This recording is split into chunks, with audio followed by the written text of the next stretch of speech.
जब बस सिचुएशन है, ऐसा तो नहीं है कि आपकी जॉब लग जाएगी तब बुरा समय नहीं आएगा, आएगा।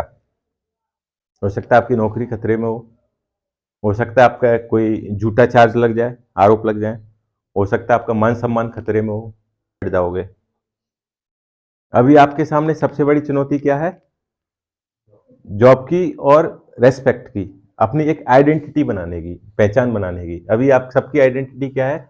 एक स्टूडेंट की है ना? स्टूडेंट, समाज ने आपको एक स्टूडेंट का दर्जा दे रखा है, लेकिन जैसे ही आप सिलेक्ट हो जाओगे तो आप कुछ बन जाओगे तो आपकी एक आइडेंटिटी चेंज हो जाएगी। तो बुरे समय से डील करने का यही तरीका है कि आपको अब क्रिएटिव हो जाइए। जैसे पहले हम पढ़ते थे तो पेपर देते थे तो रोल नंबर को ना कहीं डायरी में लिख देते थे या कैलेंडर पे लिख देते थे, उसके बाद भूल जाते थे उसको, फिर पढ़ाई शुरू करते थे। वो एग्जाम खत्म, उसका चैप्टर क्लोज। क्योंकि दूसरा एग्जाम देते हैं तो थोड़ा बहुत सिलेबस अलग होता है, हर चीज का अलग अलग होता है थोड़ा थोड़ा। उसके बाद दूसरे एग्जाम्स को देते थे। अब रिजल्ट आ गया, उसमें फेल हो गए तो फोन बंद कर लिया और एक दो दिन रो लिए, गा लिए, ठीक है। और फिर वही काम, दोस्त यारों को बुला लिया, जो करना था कर लिया, फिर पढ़ाई। अब 4 दिन बाद फिर रिजल्ट आ गया, उसमें भी फेल। अब एक बात बताइए, एक आदमी कहां तक रोएगा? उसका कंटिन्यू नेगेटिव रिजल्ट आ रहा हो तो वो फेल होने वाली फीलिंग थी ना, वो खत्म ही हो गई। अगर आप कंटिन्यू गली में या मोहल्ले में कोई आदमी मरने लगे हैं, मान के चलो, ऐसा नहीं हो ईश्वर की दया से, तो क्या आप रोएंगे? नहीं रोएंगे ना। तो वो फीलिंग ही खत्म हो जाएगी रोने वाली। जैसे डॉक्टर है, पोस्ट मॉडर्न करता है जो डॉक्टर हॉस्पिटल में, पीएम हाउस में नहीं रहता डॉक्टर, जो बॉडी एंड डेड चीड़ फाड़ करता है, वो तो उधर ही बैठ के खाना खाता है। और दिन में वो ऐसे रोएगा तो उसे कम से कम 50 बार रोएगा। तो उसके लिए क्या है? तो उसकी वो फीलिंग खत्म हो गई। ऐसे ही ये हमारी ये फेल होने वाली फीलिंग खत्म हो गई। इतनी बार फेल हुए लिए यार, अब क्या रोना, ठीक है, जा। वो एक दूसरे दिन से फिर पढ़ाई शुरू, ऐसे ही करते करते पास हो गए यार।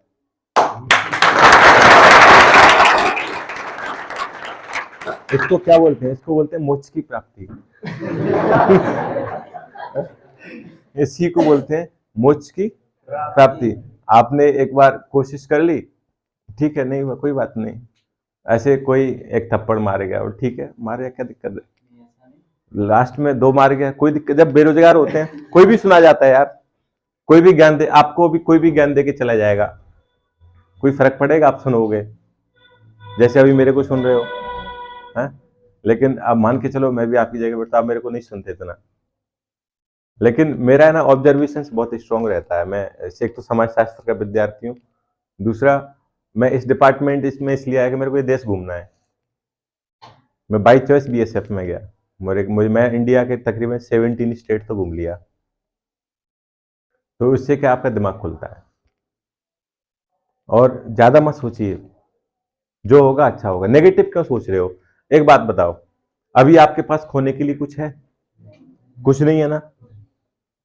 और जब आपके पास आज से 2-4 साल पहले आपके पास कोई ज्ञान नहीं था, कोई स्किल नहीं थी, कोई समझदारी नहीं थी, तब भी जीवन चल रहा था, तो आगे भी चलेगा। एक मिनट, तब जीवन चल रहा था जब आपके पास कुछ नहीं था। अब आपके, मेरी बात समझ रहे हो? बस कभी थोड़ा सा रिस्क लेने से नहीं डरना। आप परिवर्तन को स्वीकार कीजिए, परिवर्तन का स्वागत करिए, भविष्य आपका स्वागत करेगा। कोई भी नई चीज आती है ना, उसका वेलकम करिए। चाहे वो पढ़ने की आदत हो, सुबह जागने की आदत हो, चाहे वो नई चीज हो। हम लोग क्या करते हैं, जो चीज हमें पसंद नहीं आती उससे दूरी बना लेते हैं, बनाते हैं। जैसे कोई भी, किसी को मैथ पसंद नहीं है, किसी को रीजनिंग नहीं है, किसी को जीके पसंद नहीं है, तो उससे थोड़ा थोड़ा दूर कटने लगते हैं। ऐसा मत कीजिए, आप उसके नजदीक जाने की कोशिश कीजिए, तो हो सकता है वो आपको बहुत ऊपर ले जाए। ठीक है, जैसे मेरा मैथ मैथ रीजनिंग बहुत वीक था, अभी भी वीक है, डब्बा ही है, ठीक है। तो ठीक है, मैंने कोशिश की, थोड़ा बहुत मैंने कहा कम से कम 30-40% तो सवाल सॉल्व होना चाहिए, 30% तो होना चाहिए। बाकी मैंने मेरे ठीक क्या हो सकता है, मैंने जियोग्राफी ठीक कर लो, हिस्ट्री ठीक कर लो, और IR इंटरनेशनल रिलेशंस वगैरह है, साइंस टेक ये ठीक कर लो, तो मैंने कर लिया, तो उसका एवरेज मैंने उधर निकाल लिया। और बोलिए, बोलना और लिखना सीखिए। कोई भी पढ़ाई करते हो ना, अपने शॉर्ट नोट्स जरूर बनाइए पॉकेट में। की पॉइंट्स नहीं रहते, कीवर्ड्स रहते हैं, आर्टिकल्स रहते हैं, कोई हेडिंग्स रहती है, उसको नोट डाउन करना सीखिए, क्योंकि आप पूरी बुक दोबारा नहीं पढ़ सकते, और बुक्स 50 हैं, लेकिन उस डायरी को आप पढ़ते रहोगे तो दिमाग में होता रहेगा। एक न्यूज देखिए, अच्छा सा न्यूज, और दूसरा एक वो पढ़िए, क्या कहते हैं, न्यूज़पेपर बढ़िया वाला, उसको अपने डेली रूटीन में, आपकी जैसी डेली रूटीन होगा ना वैसे ही होगा। चक्कर क्या है, आपके पास 24 घंटे, 24 को बांट लो 4 भाग में, 8 घंटे सोने के हो गए, 8 पढ़ने के हो गए, और 8 दोस्त यार और अदर काम के हो गए। बस करना क्या है। लेकिन ये पढ़ने वाला तो सूख रहा है, इसको तो आप बिल्कुल टाइम नहीं दे रहे, ठीक है, इसमें तो आप बिल्कुल टाइम नहीं दे रहे। जो ये दोस्तों वाले हैं, ये अपने 8 की जगह 12 कर दिए हैं, और ये 10 कर दिए हैं, ठीक है, तो कहां से होगा काम। इसलिए आप, मैंने बोला ना, ऊर्जा है, ऊर्जा की बचत कीजिए। आप अपनी एनर्जी को जिधर लगाओगे उधर ही रिजल्ट आएगा। अब किसी ने अपना टारगेट कुछ और ही बना लिया है, तो वो उसका रिजल्ट उधर आएगा, ठीक है, रिजल्ट जरूर आएगा। किसी ने क्रिकेट में लगा रखा है तो क्रिकेट में आएगा। आप अपनी ऊर्जा को उस रूप में बदल रहे हो। कोई फेसबुक में लगा हुआ है, कोई व्हाट्सएप में लगा हुआ है, तो उसका रिजल्ट उधर भी आएगा, चाहे नेगेटिव है या पॉजिटिव है, लेकिन रिजल्ट।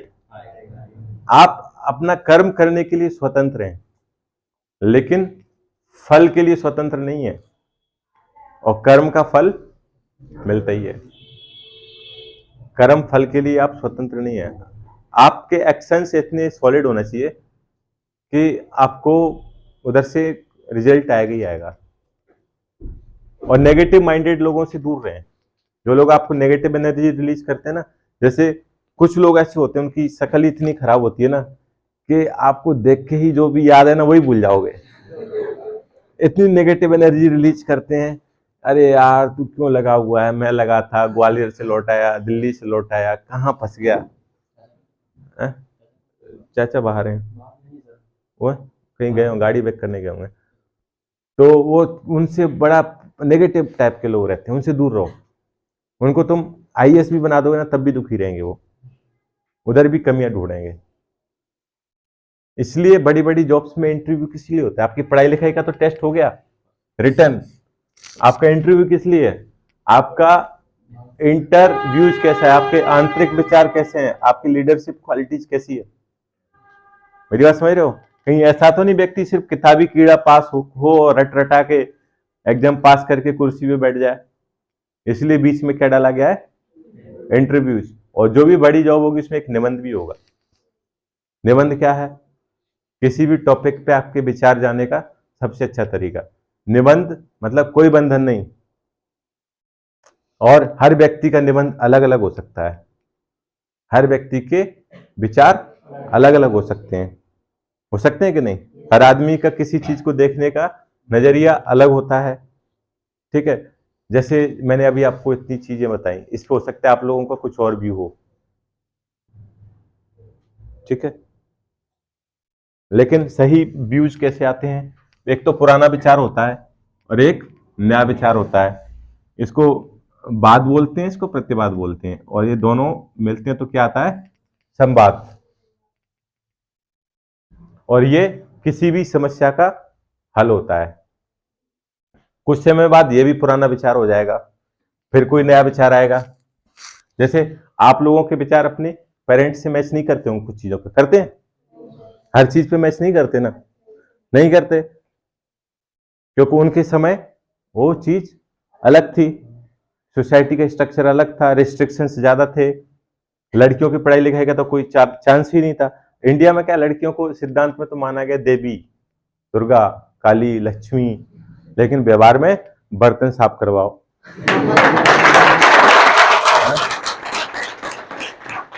उससे ज्यादा थ्योरी और प्रैक्टिकल में जमीन आसमान का अंतर है।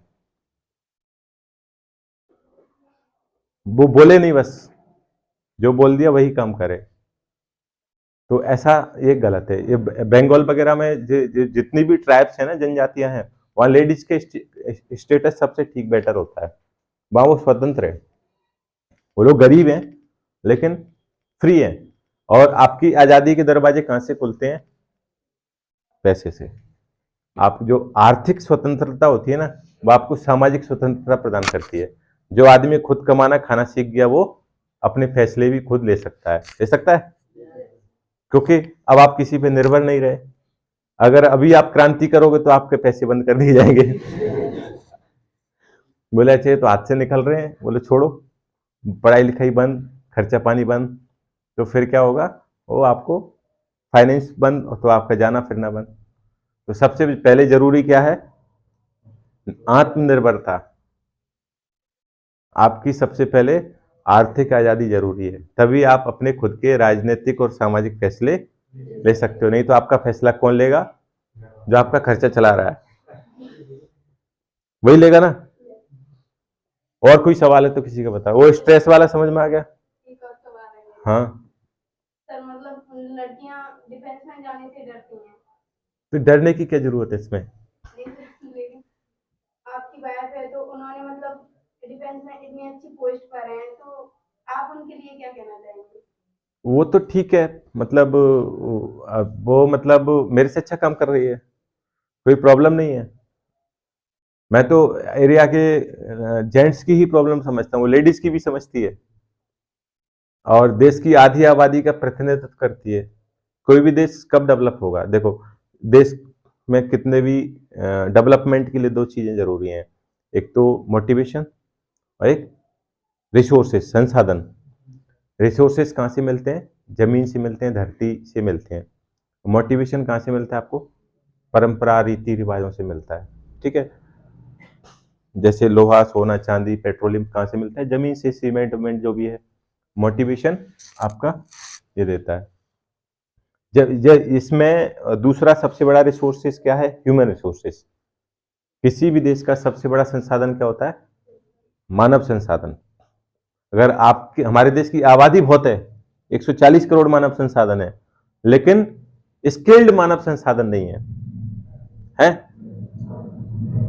या आबादी कैसी है? अनस्किल्ड है। अगर इसके अंदर कोई ना कोई गुण हो, स्किल्ड हो, तो ये देश के निर्माण में योगदान देगी। नहीं तो यही आबादी बैठ के खाएगी, खाएगी कि नहीं? तो अगर उस सेक्टर में महिलाओं की आबादी कितनी है? इसमें से 50%। अगर उनका योगदान नहीं होगा तो देश पिछड़ा ही रहेगा। तो वो अच्छा काम करती है, और हम दोनों एक दूसरे के काम में कोई इंटरफेयर नहीं करते, किसी से कुछ सीखने की भी जरूरत नहीं है। और लड़कियों के लिए तो अच्छा है, फोर्सेस में आना चाहिए। और अभी तो सारी फोर्सेस में दरवाजे खुले हुए, आप फाइटर प्लेन बन सकते हो, आसमान में प्रधानमंत्री बन सकते हो, कुछ भी कर सकते हो। ऐसा मत सोचिए। लड़कियों के अंदर सबसे अच्छी बात है कि उन्हें उनके अंदर मैनेजियल क्वालिटी ज्यादा होती है। अब देखिए, करप्शन में महिला ऑफिसर्स के नाम कम रहते हैं, सुना है किसी को? जेंट्स के ज्यादा नाम रहते हैं। दूसरा, वो अपने उनके अंदर घर संभालने की क्वालिटी रहती है, तो अपना एरिया भी अच्छे से संभाल सकती हैं। जो लेडीज दो परिवारों को साथ में लेके चल सकती है, किसी का घर बना सकती है, तो वो देश को भी बना सकती है। एक बेस्ट एग्जाम्पल इंदिरा गांधी का है, एक ही प्रधानमंत्री बनी, उसने नाम कमा लिया। तो इसलिए आर्म फोर्सेस में लड़कियां आ रही हैं, बहुत अच्छी बात है, और वो अच्छा काम कर रही हैं। अभी तक तो ऐसा कोई नेगेटिव रोल उनका किसी का कोई मिला नहीं है, सभी फोर्सेस में। तो मैं भाग्यशाली हूँ कि वो मेरी पत्नी है। ठीक है, ऐसा आप लोगों को भी कोशिश करनी चाहिए, अपने आप को कमतर मत आंकिए। हाँ पूछो बेटा, पूछो। जय सर, मेरा नाम सलोनी है। मुझे आपसे मतलब सवाल है, आपने जब से अपनी स्टडी शुरू की है और आपने नौकरी पाई, तब तक आपने आपकी जिंदगी में कितनी कठिनाई आई और इनको आपने कैसे फेस किया? मैं बताता हूँ। सबसे पहले तो आपको मैं बता दूं, मेरी कोई भी स्कूल प्राइवेट नहीं है, मैं सरकारी स्कूलों में पढ़ा हुआ हूँ। और 5वीं 7वीं तक तो मैं भैंस चराता था। आप में से कितनों ने चराई भैंस? ठीक है, मैं 5वीं 7वीं तक तो पक्का, मैं 5वीं में और 8वीं में ग्रेस से पास हूँ। 5वीं और 8वीं में ग्रेस से पास हूँ मैं, ठीक है। 10वीं के बाद मेरी पढ़ाई ने स्पीड पकड़ी, उसमें मेरा 68% आया। 12वीं में मैंने फिर ले लिया बायो, मेरे को डॉक्टर बनना था, बगल में से कोई बन गया। लेकिन फिर बाद में पता चला ये तो बहुत महंगी पढ़ाई है। पीएमटी की तैयारी उस समय क्रेज था, बहुत महंगी पढ़ाई है, उसकी फीस भी ज़्यादा है, ग्वालियर जाना पड़ेगा। तो वो आइडिया ड्रॉप हो गया, मैंने कभी पीएमटी का एग्जाम ही नहीं दिया। उस समय अच्छा परसेंट माना जाता था, 68% भी। 12वीं में भी मेरा 68% था। हमारे टीचर थे कई, सुदर्शन सर थे, राकेश यादव सर थे, राजेंद्र धाकड़ सर थे। फिर मैंने नहीं, मैं एनडीए का एग्जाम दूंगा, तो एनडीए में आता है मैथ, तो वहां से भी आइडिया ड्रॉप हो गया। फिर मैंने कहा नहीं चलो सिपाही की भर्ती देखने चलते हैं, तो वहां से मेरे पास रोजगार पंजीयन लगता था पहले, वो नहीं था, वहां से मेरे को भगा दिया। फिर पटवारी का दिया मैंने, पटवारी मेरे डिस्ट्रिक्ट में 600 जगह थी, उसमें मेरा नंबर ही नहीं आया। पूरे मुरैना जिले में 600 जगह मेरा नंबर नहीं आया। अरे मैं तो बहुत बड़ा गधा हूँ। फिर मैंने पीएससी का प्री दिया पहली बार, वो मैं पास कर गया। तो पिताजी ने, कुछ लोगों ने ज्ञान दिया पिताजी को कि ये लड़का कुछ कर सकता है, इसको और मौके दिए जाए। मैं ग्वालियर रहता था, तो उसमें फेल हो गए। फिर सब इंस्पेक्टर का दिया, तो उसमें रनिंग में फेल हो गया, इसी डिपार्टमेंट में जिसमें मैं अभी असिस्टेंट कमांडेंट हूँ, तो उसमें मैं रनिंग में फेल हो गया। मैंने कहा ठीक है शाबाश। फिर मैंने दिल्ली चला गया, घर वालों से दे दबा के मैंने, मेरा हो जाएगा ये वो। माताजी का बड़ा योगदान है उसमें। माताजी ने बोला कि सब तेरे को पढ़ाना बंद कर देंगे ना तो मैं पढ़ाऊंगी, मेरे ये जितना भी सोना चांदी है, और तू कुछ बन गया तो बनवा देना, और नहीं बना तो मैं तेरे से कभी मांगूंगी नहीं। ठीक है। और आज भी वो मतलब भैंस का दूध बिक्री करती हैं, इसमें कोई शक नहीं है। भले ही मुझे लाख सवा लाख रुपए तनख्वाह मिलती है, पिताजी को मिलती है, लेकिन उन्होंने, उनकी आत्मनिर्भरता खत्म नहीं हुई, अभी भी डिपेंड नहीं है। उनके घुटने में प्लास्टिक का घुटना डला है, लेकिन अभी भी घास का बोझ लेकर आती हैं। उनको लाख समझाते हैं लेकिन वो नहीं मानती। तो बोलते हैं ना कि किसी पुरुष की तरक्की में एक महिला का हाथ होता है, वो मेरी माता जी हैं। फिर मेरे को दोस्त कुछ ऐसे मिले जिन्होंने आगे बढ़ने में मदद की। बहुत अच्छे अच्छे दोस्त मिलते हैं, जब आपका बुरा समय होता है ना तो लोगों की पहचान होती है। तब मैं किचन में भी किराए से रहा हूं, मैं आपको बता दूं। फिर जैसे किचन के बाद फिर मैंने क्या किया कि हलवाई के बच्चों को पढ़ाना शुरू कर दिया, तो वो मेरे को टिफिन दे देता था खाने में। 5-6 बच्चे थे, ग्वालियर में 8वीं के बच्चों को ट्यूशन पढ़ाता था। वहीं से मैं बीए कर रहा था एमएलबी कॉलेज से, और मैं एनसीसी भी कर रहा था नेवी से, मेरे पास एनसीसी का सी सर्टिफिकेट भी है। फिर एक टीचर के संपर्क में आए, उनसे बोला कि सर एक साथ तो इतने पैसे हैं नहीं, 1500 रुपये महीने के हिसाब से दे सकते हैं। तो उन्होंने पढ़ाया। तो धीरे धीरे ऐसे दिल्ली में पढ़ने गए, तो एक धर्मेंद्र सर हैं, धर्मेंद्र कुमार, हमारे टीचर हैं, बढ़िया टीचर हैं, सोशियोलॉजी की टीएमएस बुक के राइटर हैं वो। एक रजनीश राज सर हैं, वो भी बहुत अच्छे टीचर हैं। दिव्य कीर्ति सर हैं, वो भी बहुत अच्छे टीचर हैं। तो फिर धीरे धीरे हम लोग क्या ले जाते, बोले इधर से मुरैना से जा रहे हैं, बोले 4 किलो दाल। फिर ऐसे ही सर लोगों से व्यवहार बन गया। सर के अपेक्षा घर पे जाके दाल दे आते थे, मैडम से बोलते मैडम मैं आया था। तो फिर ऐसे ही मैडम से जान पहचान हो, मैडम फीस। मुरैना से जा रहे हो, गजक टाक के ले जा रहे हो, तो अब उनके लिए तो बड़ी बात है। फिर धीरे धीरे चीजें सॉल्व हो गई। मेरे टीचरों ने तो मुझे पैसे भी उधार दिए। तो कठिनाई आती है। जब मेरी जॉब लगी थी तो तब एक नोकिया 1100 मोबाइल चलता था। किसने देखा नोकिया 1100? हमने देखा है। और उसमें मैं दिल्ली में था, उसमें 3-4 रुपए बैलेंस था, और मुझे लगता है मेरे पास भी 100-200 रुपए ही होंगे, ज्यादा नहीं होंगे। महीने का एंड था, 31 अक्टूबर को रिजल्ट आया था। तो मैं सोच रहा था कि मैं पहला फोन किसको लगाऊं, क्योंकि बैलेंस तो कम है। तो मैंने कहा पहले पिताजी को फोन लगाया, उसके बाद मैंने फोन काट दिया। बोले ठीक है, पापा ने बोला ठीक है बेटा बधाई हो आपको। तो दूसरा फोन लगाया मैंने अपने टीचर को, और टीचर को स्थिति बता दी कि सर मेरा ऐसे ऐसे रिजल्ट क्लियर होगा। तो टीचर ने मेरे से बोला कि मिठाई का डिब्बा मत लाना, तू सीधा मेरे घर पे आ। तो टीचर को पता इस पे पैसे नहीं होंगे।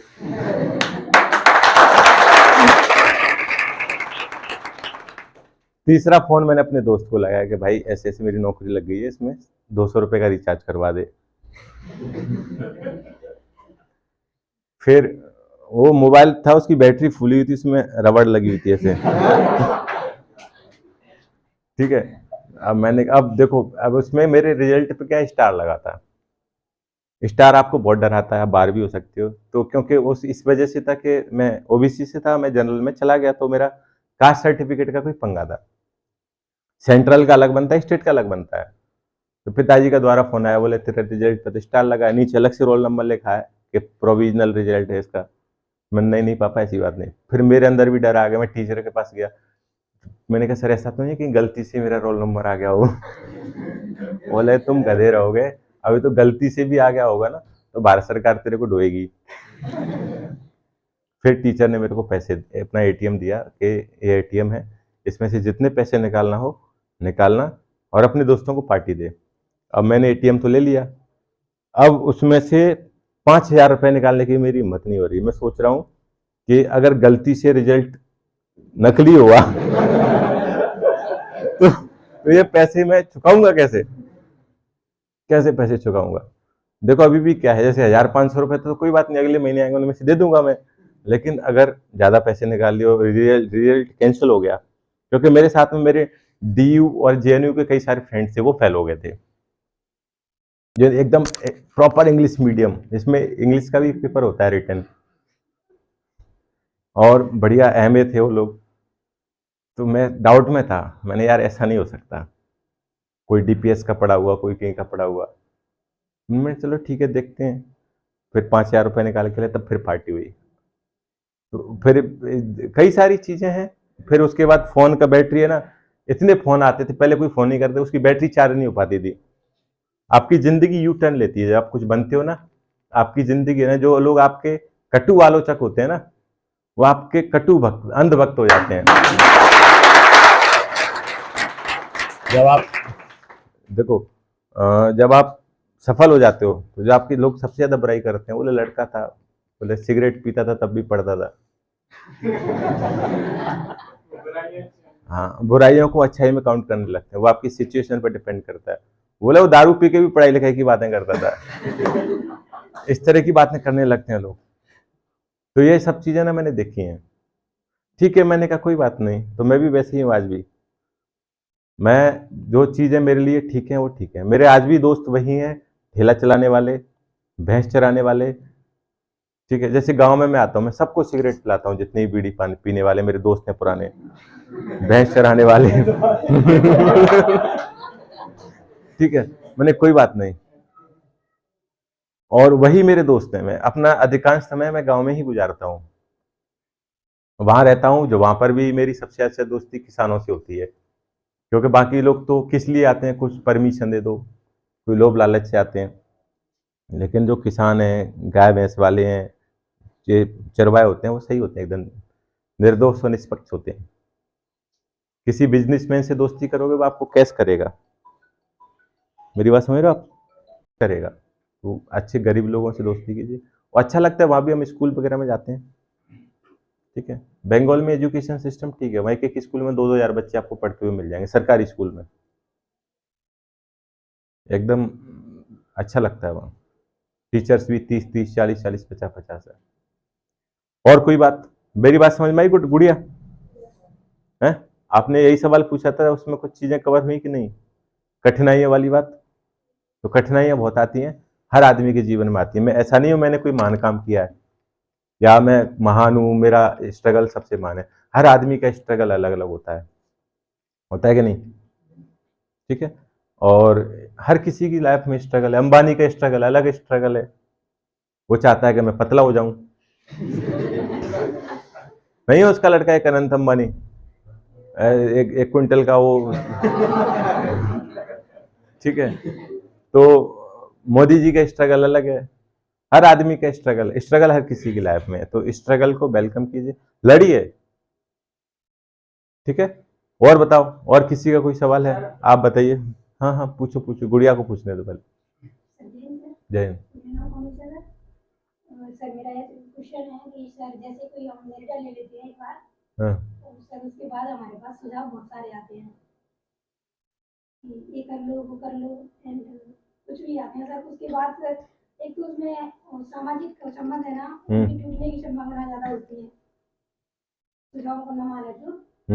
और मीडिया से अनुभव के आधार पर मतलब सही है तो सर सामाजिक संबंध एक चीज है कि बैठ जाइए आप। किसी से भी आपके रिलेशंस खराब होते हैं ना, कब होते हैं? जब आपको रूड बिहेवियर से आप उसको रेस्पॉन्ड करते हो। किस ऐसे दो चीजें कवर कर रहा हूँ। एक परेशानी आदमी, आप कुर्सी पे बैठे हो पद पे, एक परेशान आदमी आता है आपके पास अपनी समस्या, आप उसकी समस्या सिर्फ सुन लीजिए ध्यान से, तो आधी समस्या तो उसकी ऐसी सॉल्व हो जाएगी, वो रिलैक्स फील करेगा।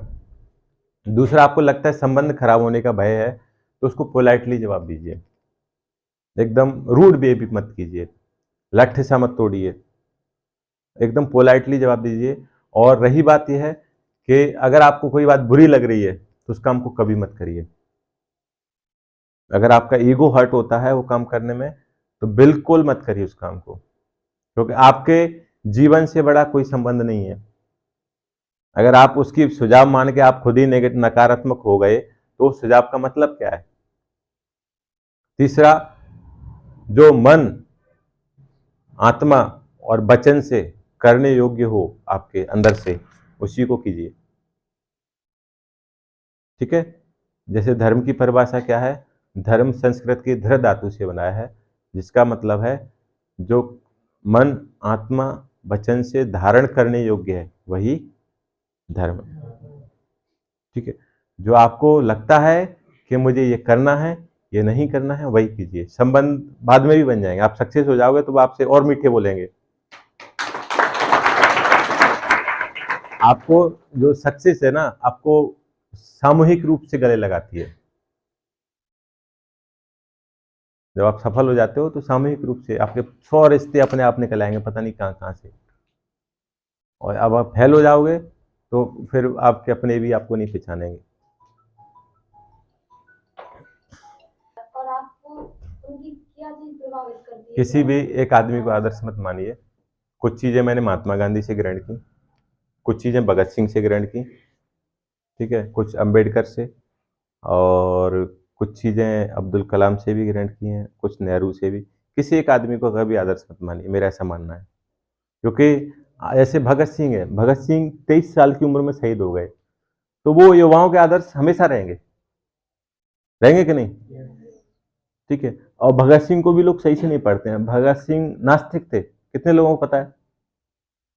इतने लोगों को पता है, जबकि आज की डेट में लोग भगत सिंह की ही पूजा करने लगे हैं। अगर नास्तिक कोई आदमी है तो उसकी पूजा नहीं होनी चाहिए।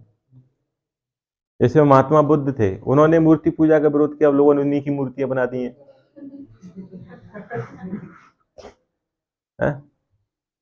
तो ये सब चीजें मत कीजिए,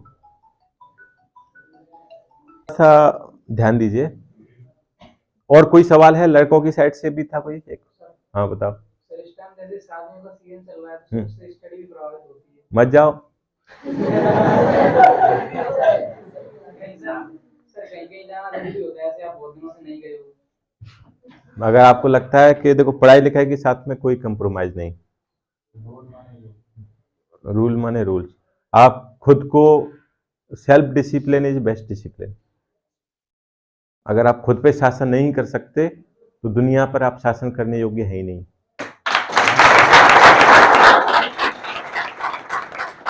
कोई भी कठोर नियम बनाते हो तो उससे सबसे पहले अपने आप पे इम्प्लीमेंट कीजिए। जैसे गांधी जी ने गुड़ का उदाहरण दिया ना, कि पहले मैं गुड़ नहीं खाऊंगा, तब इस बच्चे से बोलूंगा कि तू गुड़ मत खाना।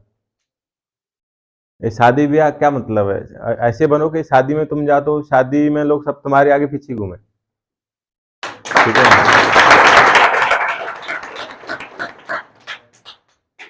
अभी मेरे कई रिश्तेदारों के गांव है जो मैंने नहीं देखे हैं।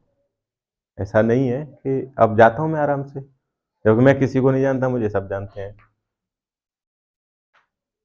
तो ऐसा मत सोचिए, नहीं तो रिश्तेदार भी ऐसे ही रह गए ना तो वो शादी में आगे चल के न्योता देना ही बंद कर देगा। बोले ये तो हर जगह आ जाता है। बोले कोई आया ना आए, वो वो आएगा। हर गांव में ऐसे 2-4 आदमी होते हैं जो हर शादी में मिलेंगे, ठीक है। तो इस चीज को है समझ जाएंगे वो कौन, 2-4 नहीं, उनसे कोई फर्क नहीं पड़ता। तो इसलिए सबसे पहला क्या है, अपनी खुद की पढ़ाई, ठीक है। आप इन किताबों से दोस्ती कीजिए, ये आपको बहुत ऊपर ले जाएंगे। Books are the best friends. मैं अभी भी सोने से पहले आधा घंटे पढ़ता हूँ, और वहाँ पर मेरा बेडरूम है, उसके अंदर लाइब्रेरी है। मैंने कोई एग्जाम नहीं दिया पिछले 10 साल से, ठीक है, फिर भी पढ़ाई से अच्छा कोई है नहीं। किसी की चुगली करो, चपाटी करो, गलत लाइन में जाने से अच्छा आधा घंटे पढ़ो और सो जाओ। और सबसे खराब चीज क्या है, ये जब भी हाथ में उठाओ 1 घंटे का पता नहीं चलता। ऐसे ही होता है ना, है बोले ये लिंक आया इसको खोल लो, ये वीडियो आया इसको डाउनलोड करके देख लो, तो चला जाता है काम। आप इसको नहीं चला रहे, ये आपको चला रहा है। आप कोई भी वीडियो सर्च मारोगे ना, वैसे ही मिलते जुलते आपको 20 वीडियो और दिखाएगा, वो दिखाता है। कोई इस पे फिल्म देखता है तो उसको फिल्म के वीडियो दिखाता है, कोई क्रिकेट देखता है उसको क्रिकेट के वीडियो दिखाता है, कोई इस पे रसिया सुनता है तो उसको रसिया दिखाता है, कोई रामायण सुनता है तो उसको रामायण दिखाता है। ये क्या, ये है आर्टिफिशियल इंटेलिजेंस। वो गूगल है ना, और फेसबुक, यूट्यूब आपके दिमाग को रीड कर रहा है कि आपको किस तरह की चीजों में आनंद आता है, और वही आपके आईपी एड्रेस पे वो भेजता है। जब भी आप फेसबुक यूट्यूब खोलोगे आपको उसी तरह के वीडियो मिलेंगे, और आप अपना डाटा खत्म करोगे और उनका डाटा बढ़ेगा, पैसा मिलेगा उनको तो नहीं, जितना वीडियो देखोगे। इसलिए मोबाइल सुविधा है, इसको कम यूज करना है।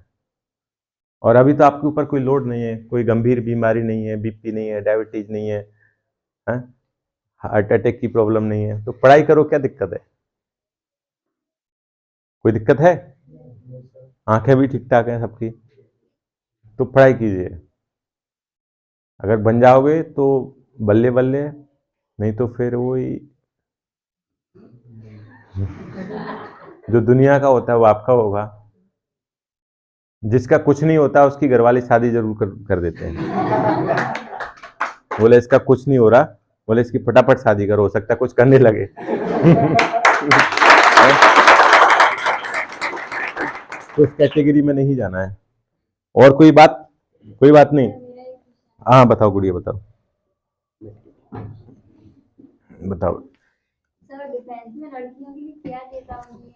जैसे कि चंबल क्षेत्र में लड़कों को शेर बोला जाता है ना, तो कोई शेर नहीं होता, ठीक है। शेर वेर के चक्कर में,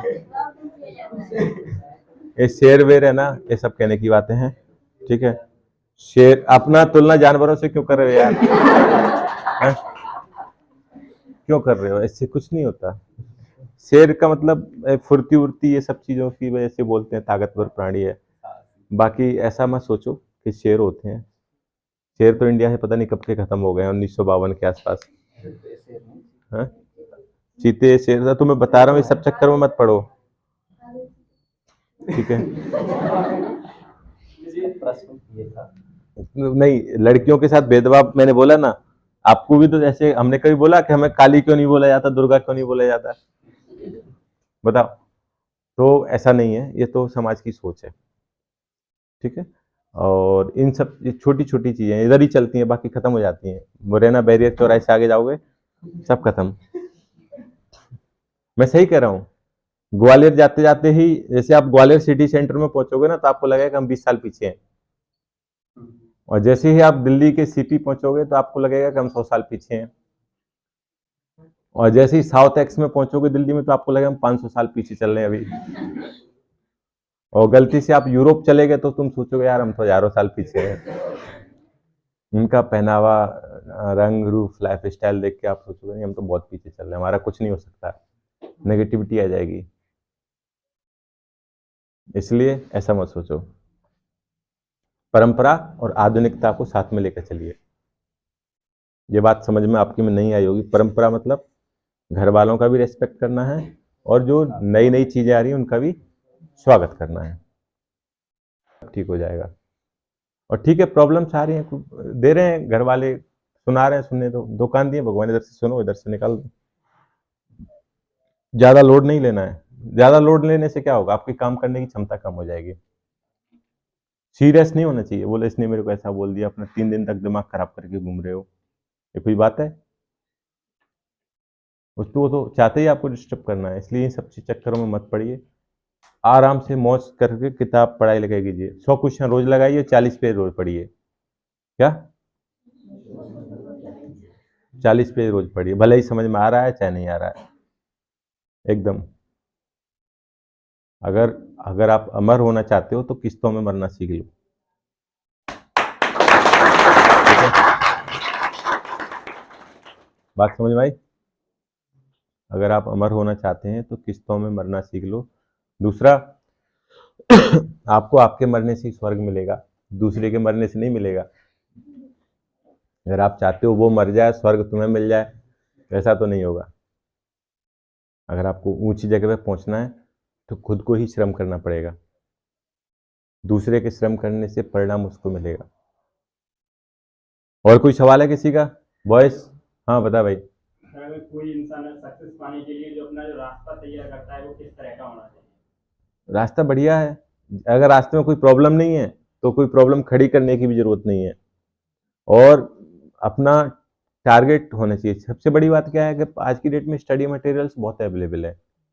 अगर आप सक्सेस होना चाहते हो तो क्या पढ़ना है ये तो पता होना चाहिए, लेकिन ये जरूर पता होना चाहिए कि छोड़ना क्या है, छोड़ने वाली चीजें आपको जरूर पता होनी चाहिए। हम लोग क्या है कि बिना सिलेबस लगाए तैयारी करते हैं, कोई भी एग्जाम की तैयारी करो तो सबसे पहले उसका जो सिलेबस दिया है नोटिफिकेशन में आया उसको चिपका लो दीवार पे, उसके बेसिस पे तैयारी करो, उसके 10 साल के पुराने पेपर ले लो। कोई हार्ड एंड इतना रूल नहीं है, रफ एंड टफ, मतलब इसको एकदम इजी लो और पढ़ते रहो। कुछ नहीं करना, पढ़ो बस, मैथ है आ गया बोला सॉर्ट करो, और विशेषज्ञ बनने की कोशिश मत करना। मेरी बात समझ रहे हो? जो साधारण विद्यार्थी होते हैं उनके ही असाधारण रिजल्ट आते हैं। जो साधारण हर चीज में साधारण होता है उसी के साधारण रिजल्ट। जब एक सब्जेक्ट का एक टीचर होता है तो आप हर सब्जेक्ट का टीचर बनने का प्रयास करोगे तो आप फेल हो जाओगे। टीचर एक ही सब्जेक्ट पढ़ाता है ना, फिर आप थोड़ा थोड़ा सबकी जानकारी होनी चाहिए। जैसे मैं 12th तक फिजिक्स केमिस्ट्री बायोलॉजी, फिर मैं आर्ट में चला गया तो मेरे लिए अच्छा रहा, साइंस भी कवर हो गया, आर्ट भी कवर हो गया। कोई ग्रेजुएट है आप में? कोई नहीं है ग्रेजुएट? कोई सवाल है तो पूछ लो, कोई दिक्कत नहीं, टाइम है, रिश्तेदारी में बात। ठीक है, थैंक यू थैंक यू।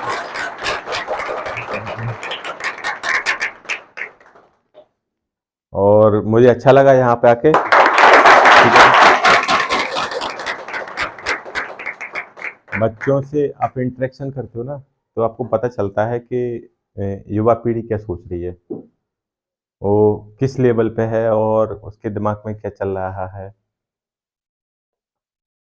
तो आप ऐसा मत सोचिए आप इस देश का भविष्य हैं, और आप में से कोई मेरी जगह पर होगा, कोई सर की जगह पर होगा, कोई कहीं होगा, तो इसलिए आप एक महत्वपूर्ण नागरिक हैं और बढ़िया से पढ़ाई करो। कभी भी नकारात्मकता अपने दिमाग के अंदर लाना ही नहीं है।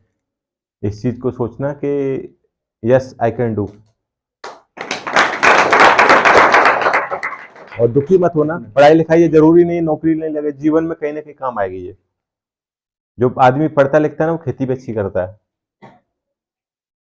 सबसे जरूरी आप निर्णय लेना सीख जाते हैं, what is right what is wrong, वो आपको एजुकेशन से आएगा। और सारी आइडियोलॉजी पढ़ो, विचारधाराएं पढ़ते हो ना, धर्मनिरपेक्षता क्या है, स्वतंत्रता क्या है, समानता क्या है, उदारवाद क्या है, दक्षिणपंथी क्या है, उत्तरपंथी क्या, पूरा पढ़ो। वामपंथी जितने भी पंथ है ना सबको पढ़ मारो। हिंदुइज्म क्या है, इस्लामिज्म क्या है, बुद्धिज्म क्या है, सब पढ़ो। जब तक आप किसी को पढ़ोगे नहीं तब तक उसके बारे में बुराई करते रहोगे। मेरी बात समझ रहे हो? अंबेडकर जी क्या बोलते हैं कि मुझे पूजने की जरूरत नहीं है, मुझे पढ़ने की जरूरत है। गांधी जी क्या बोलते हैं कि आप जो चीज पहले खुद पे लागू कर लो, ठीक है। और भगत सिंह क्या बोलते हैं कि अगर आपकी समस्याएं बढ़ रही हैं तो आप ही सॉल्व करोगे, ईश्वर नहीं आएगा उनको। सॉल्व करने के लिए। बागेश्वर धाम में मोबाइल चोरी हो गया, ठीक है, भगदड़ हो गई, तो अगर वो वाकई इसमें महात्मा होते तो पता कर लेते कि किसने चोरी किया है या भगदड़ होने वाली है। दूसरी बात यह है कि जैसे हम लोग क्या है कि आज की डेट में क्या है कि परेशानी का फायदा उठाते हैं। मुझे पता है हर आदमी या तो बीवी से परेशान होगा, या बच्चे से परेशान होगा, या नौकरी से परेशान होगा। 5 चीजें हैं वो आपको आधा साधु बना देंगी।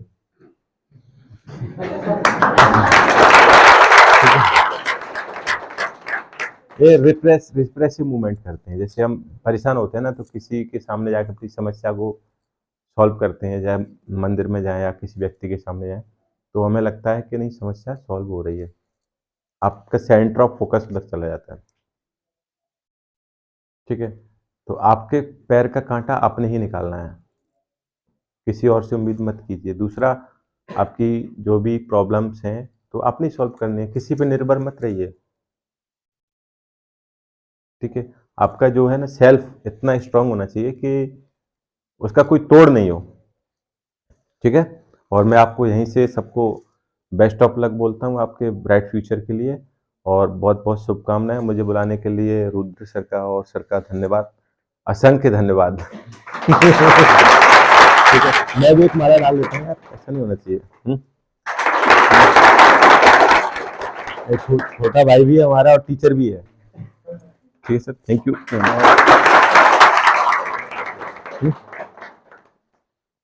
मैंने ग्रुप पे कुछ लिख के भेजा था, याद है आप सब लोगों को? जमीन से लेकर आसमान तक की कहानी। तो आप लोगों को शायद टाइम ज़्यादा तो नहीं हुआ, 40-45 मिनट के बीच में, 40-45 मिनट में समझ में आ गया होगा कि जमीन से लेकर और आसमान तक व्यक्ति कैसे जाता है। और सबसे मेन चीज़ ऐसा लगता है ना कि मतलब किसी ने यूपीएससी क्रैक कर लिया तो वो एलियन है, वो मतलब अगर देख किसानी कर रहा है तो ये भाई कंडीशन इसकी गड़बड़ वाला मामला है। तो सबसे मेन चीज़ एक ही है, और वो मेन चीज़ एक है कि कोई एलियन नहीं है। आप सब लोगों के बीच में से कोई ना कोई कल निकल रहा होगा। अभी इंडियन इंस्टीट्यूट में से जिन बच्चों ने मतलब सिलेक्शन दिए, एमपी पुलिस में दिए हो सिलेक्शन, चाहे एसएससी जीडी में दिए हो सिलेक्शन, या स्कॉलरशिप एंट्रेंस निकाले होंगे, वो भी तो आप सब लोगों के बीच में से ही थे। लेकिन सबसे मेन चीज जो हम बात करते रहते हैं, अभी सर ने बोला कि मतलब भाई भाई से ज्यादा इम्पोर्टेंट और मैं बोल भी नहीं सकता, ये सबसे मेन चीज मामला है किसका, सोच का। एक जो थिंकिंग है ना इनकी, ब्रॉड थिंकिंग वाले इंसान है। और एक बशीर बद्र का जो शेर है ना, सर के ऊपर बड़ा सूट करता है, ये फूल मुझे कोई विरासत में मिले हैं, तुमने मेरा कांटों भरा बिस्तर नहीं दिया। देखा भी आप लोग क्या बोला सर ने कि मैं भैंस चरा रहा हूँ, और भैंस चराने वालों को मतलब लोग कौन सी नजर से देखते थे। लेकिन उससे ज्यादा इंपॉर्टेंट मामला ये नहीं है कि सर क्या करते थे, बात ये है कि आप सब लोग भी लगभग मतलब 99% तो ऐसे हैं, बाकी 1% भाई होंगे मतलब कोई अच्छी फैमिली से लोग। लेकिन अच्छी फैमिली का मतलब मैं इकोनॉमिकली बात कर रहा हूँ, बाकी सब लोग या तो निम्न वर्ग से या निम्न मध्यम वर्ग से, ऐसे ही फैमिली से आने वाले लोग हैं। और उनके जो पेशा हैं, या तो वो पशुपालन में, या फिर वो एग्रीकल्चर में है, या फिर कोई छोटा मोटा मतलब कोई डेयरी चला रहा है, या कोई किराने की दुकान चला रहा है, या कोई और कोई छोटा मोटा पेशा होगा उनका। ना तो यहाँ पे कोई आईएएस आईपीएस के मतलब बच्चे हो आप लोग, और ना कंडीशन ऐसी है कि मतलब दादा परदादा किसी बड़े पॉलिटिशियन है, या फिर ऐसी कंडीशन के बहुत अच्छे लेवल पे जाके बिजनेसमैन है। सबकी यही कंडीशन है ना। तो हमारे पास जो ऑप्शन है ना, वो ऑप्शन सिर्फ एक बच जाता है। अगर खेती करना सबसे बेहतर कंडीशन होती तो मैं मतलब इसको बोल रहा हूँ, आपके माता पिता आपको कभी यहाँ नहीं भेजते, क्योंकि वो तो खेती कर ही रहे हैं ना। और वो आपसे बोलते हैं कि भाई देखो मैं बहुत बढ़िया से खेती कर रहा हूँ, अब भी खेती करो। और सबसे बड़ी बात ये है कि 4 बीघा जमीन, और 4 बीघा जमीन में 4 बच्चे, कुछ होगा भाई, खत्म हो जाएगा मामला। मैं ये नहीं बोल रहा कि मतलब खेती, चलो ठीक है एक व्यक्ति खेती कर रहा है, लेकिन बाकी लोगों को अपने लिए दूसरी जगह सेटल होना पड़ेगा। लेकिन सेटल तभी हो सकते हो, उसके लिए एक रास्ता है, सबसे पहले शिक्षा। शिक्षा से जागरूकता आ जाएगी। और सर ने बोला कि अगर आप शिक्षित होने के बाद खेती करते हो, तो खेती भी करोगे तो कम से कम बेहतर तरीके से करोगे, साइंटिफिक तरीका होगा आपके पास। ये वाली कंडीशन नहीं रहेगी कि जिस कंडीशन में आपके पिताजी खेती करते हैं उस कंडीशन में आप खेती करो। तो सर ने तो बोला ही बेस्ट ऑफ लक, और मैं मतलब बोलता हूँ कि फिर सर से जब मुलाकात हो तो यहाँ पे बैठे हुए बच्चों में से बहुत सारे बच्चों के सिलेक्शन हो जाने चाहिए। Thank you. एक चीज और है, जैसे मेरे गांव में पहले पढ़ाई लिखाई का माहौल नहीं था, अभी भी इतना नहीं है, कि जैसे आप लोग सिलेक्ट होंगे, आप अपने अपनी फैमिली के स्टार्स हो, आपकी फैमिली आप पर अच्छा खासा पैसा खर्च कर रही है उनकी क्षमता के हिसाब से, जो कि वो नहीं करना चाहती, लेकिन आपके भविष्य के लिए। एक तो काम करने वाला आदमी घर में कम हो गया कि नहीं? आप घर पे होते तो आपसे कुछ काम करवाते। दूसरा, आप पैसा भी खर्च कर रही है। तो अगर आप सिलेक्ट होंगे तो आपको देख के 10 बच्चे, 10 लड़के, 10 लड़के आपके आसपास से और तैयारी करने आएंगे, लेकिन वो इंतजार कर रहे हैं। उनके कई के दिमाग में तो ये है कि नौकरी लगती नहीं है, कई के दिमाग में है कि पैसे से लगती है। तो जब आप सफल हो जाते हो तो लोग आपके पीछे आएंगे। इसलिए एक आपके मूवी थी ना हरियाणा से रिलेटेड, कंगना रनौत की, दिल्ली यूनिवर्सिटी में जो खेलती है, तनु बैट्स मनु, उसमें बोलती है कि मैं हरियाणा से कॉलेज में पढ़ने आई हूँ, अगर मैं ऐसे ही चली गई ना तो वहां से कोई लड़की पढ़ने नहीं आएगी। और आप भी अपने गांव से पढ़ने आए हो, अगर आप ऐसे ही चले गए तो आपके 2-4 पड़ोसी और नहीं आएंगे, वो अपने बच्चों को नहीं भेजेंगे। तो आपके जो फुटप्रिंट्स है ना, वो आने वाले लोगों के लिए भी काम करेंगे। इसलिए ऐसे फुटप्रिंट्स छोड़ो। मुझे लगता है 2 रूमाल हो गए क्या? नहीं, एक ही है, मेरे ही है। तो इस सब चीजों पे ध्यान न देकर अपने स्टडी पे ध्यान दीजिए, ठीक है? Once again I wish you all the best, और अपना ध्यान रखिएगा, ठीक है? Okay, thank you. अभी भाई छुपा कर रखनी चाहिए और एकदम लाइव रखना चाहिए। ठीक है बच्चों, पढ़ाई करना, ये मत सोचना कि मैंने अपना लिया, मैं इसी की रखा प्राणी हूँ।